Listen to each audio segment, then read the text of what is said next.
नमस्कार दोस्तों, आज फिर मैं एक सच्ची घटना से आपको रूबरू कराता हूँ। सच्ची घटना है दोस्तों, हिमाचल प्रदेश के एक छोटे से गांव की, जहां पर शिप्रा नाम की एक विधवा औरत जिसकी उम्र करीब 35 साल और जिसकी एक बिटिया जिसकी उम्र करीब 14 साल रहते थे। जिसका एक जेठ था, वो गाजियाबाद डिस्ट्रिक्ट के अंदर रहता था। जेठ की भी पत्नी एक्सपायर हो चुकी थी।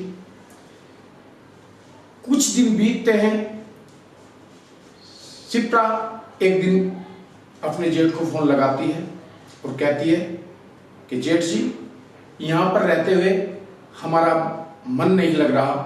अगर आप चाहें, आप हमारी मदद कर सकें तो आप हमें वहाँ बुला लें और हम अपनी बिटिया को वहाँ पढ़ा लेंगे। दोस्तों, जेठ ने उनकी विनती स्वीकार कर ली और उसने उनको वहां बुला लिया। और कुछ दिन बीत जाते हैं, बिटिया का एडमिशन उन्होंने स्कूल में करा दिया। बिटिया का दिमाग कुछ कमजोर था, कम दिमाग था। अब जैसे ही कुछ महीने बीतते हैं तो उसके बाद शिप्रा ने एक दिन, जो जेठ की पत्नी थी उसका गाउन रखा हुआ था उनकी सेफ में, उसने वो गाउन पहन लिया। जैसे ही जेठ जी रूम के अंदर आए, उन्होंने देखा तुम्हारी पत्नी का गाउन शिप्रा ने पहन लिया है, तो वो देखकर कुछ उत्तेजित होने लगे। उन्होंने कहा, शिप्रा, मुझे इस गाउन में तुम्हें देखकर मुझे अपनी पत्नी की याद आ गई। दोस्तों, शिप्रा बिल्कुल अचंभित रह गई, सोचने लगी पता नहीं जेठ जी के मन में ऐसा क्या चल रहा है। वो मन ही मन सोचती गई। फिर शिप्रा ने बोला, जेठ जी, मैंने तो ऐसे ही पहन के देख लिया था, अगर आपको इसमें ऐतराज है तो मैं इस गाउन को निकाल देती हूं। जेठ जी ने कहा कि ऐसी कोई बात नहीं है, मुझे तो इस गाउन के अंदर बिल्कुल तुम मेरी पत्नी की तरह दिख रही हो। अब मामला बदल चुका था। शिप्रा सोचने पर मजबूर हो रही थी कि करूं तो करूं क्या, इनको कहूं तो कहूं क्या। जेठ जी ने शिप्रा के कंधे पर हाथ रख दिया और बोला कि शिप्रा, तुम्हें भी एक मर्द की जरूरत है और मुझे एक औरत की। ना तो तुम्हारी ही जिंदगी ऐसे कटने वाली है और न मेरी जिंदगी ऐसे कटने वाली है। और हाँ दोस्तों, उस घर में एक नौकरानी भी काम करती थी। नौकरानी को जेठ जी ने लालच दिया हुआ था। नौकरानी से भी जेठ का चक्कर चला हुआ था। उसको आधी प्रॉपर्टी देने का वादा किया हुआ था। जैसे नौकरानी कमरे में सफाई कर रही होती है, जैसे नौकरानी गेट खोलती है और जेठ का हाथ शिप्रा के कंधे पर देखती है तो वो चौंक जाती है। चौंकने के बाद जब जेठ जी बाहर आते हैं तो जेठ जी से पूछती है कि ये क्या चक्कर है, आपने उनके कंधे पर हाथ क्यों रखा हुआ था, आपके भैया की बहू है वो। जेठ जी ने कहा, तुझे इस बात से कोई मतलब नहीं, ठीक है, अपने काम से काम रख, समझ गई। खैर वो वहां से चली गई। उसके बाद जेठ जी ने एक तीर से 3 शिकार करने चाहिए। दोस्तों, किस तरह से वो 3 शिकार किए मैं आपको बताता हूं। जब जेठ जी शिप्रा की बिटिया रिया को स्कूल छोड़ने जाते थे तो वो उसे उल्टी सीधी बातें बताते हुए जाते थे, क्योंकि रिया में बहुत कम दिमाग था। उम्र कम थी परंतु उसका शरीर लड़कियों वाला पूरा हो चुका था। उसके अंदर उसकी कम उम्र और कम दिमाग के कारण वो कुछ सोच नहीं पाती थी, अपने ताऊजी की बात ऐसे ही सुनती जाती थी। दोस्तों, उसने धीरे धीरे धीरे धीरे उस शिप्रा की बिटिया रिया को भी अपने अंडर ऐसे कर लिया कि उसके ताऊजी जो बोलते वो उसी की वही बात मानती।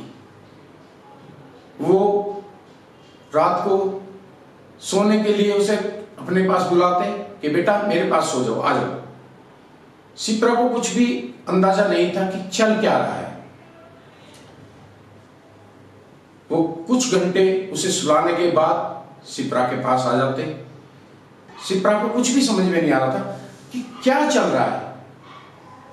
अब जैसे जैसे जैसे जैसे करीब 6-7 महीने बीते होंगे, एक दिन ऐसा आया कि संडे का दिन था और शिप्रा रसोई में अपने काम में लगी हुई थी।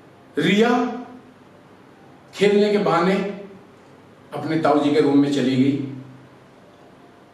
और ताऊजी जो भी रंगरलिया उसके साथ खेल रहे थे, उस दिन वो गेट को लॉक करना भूल गए।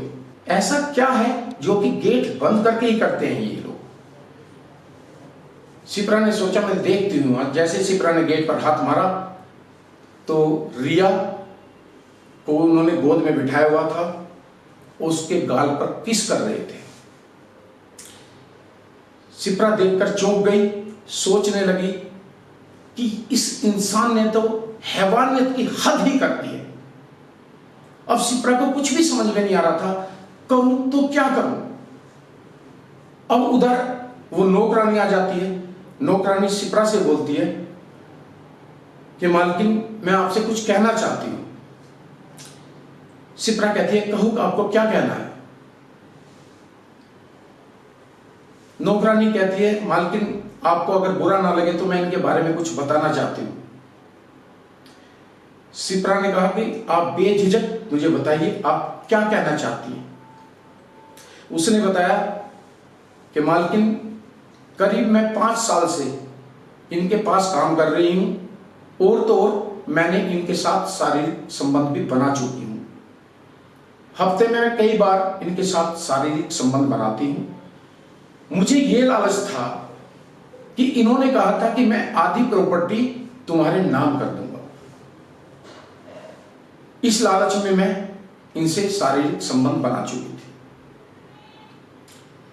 अब मालकिन मेरी समझ में ये नहीं आ रहा, जब भी मैं इनसे कुछ बात कहती हूं, इस बारे में पूछती हूं कि आपने मुझसे जो वादा किया है वो कब पूरा करोगे, तो ये मुझे कोई भी डेट नहीं बताते। आज मैं ये पूछना चाहती हूं मैं करूं तो क्या करूं। शिप्रा को कुछ भी समझ में नहीं आ रहा था कि इधर एक तीर से वो 3 शिकार कर रहा था, बिटिया का, शिप्रा का, नौकरानी का। अब सवाल उठता है आखिर होगा तो होगा क्या, आपको आगे बताता हूं। दोस्तों, एक दिन शिप्रा और जेठ, बच्ची स्कूल गई हुई थी, वो शारीरिक संबंध बनाने में लगे हुए थे। अब नौकरानी को कुछ समझ नहीं आ रहा था करना है तो क्या करना है। नौकरानी ने अपनी बहन को बुलाया और बहन से सलाह ली करें तो क्या करें। शिप्रा सब्जी लेने गई हुई थी एक दिन। जेठ जी अकेले थे मकान में। नौकरानी आई, उसकी बहन आई, उन्होंने उससे जिद की कि आप हमें आधी प्रॉपर्टी के पेपर डॉक्यूमेंट्स तैयार करके देंगे या नहीं देंगे। उसने नौकरानी को थप्पड़ मार दिया। थप्पड़ मारने के बाद तुरंत नौकरानी की जो बहन थी, उसने वहां फलों में चक्कू रखा हुआ था, उससे उसका तुरंत मर्डर कर दिया। तो दोस्तों, इस कहानी से आपको क्या सीख मिली, ये मुझे कमेंट बॉक्स में जरूर लिखिएगा। इस तरह की एक और सच्ची घटना लेकर फिर हाजिर होऊंगा। जय हिंद, जय भारत।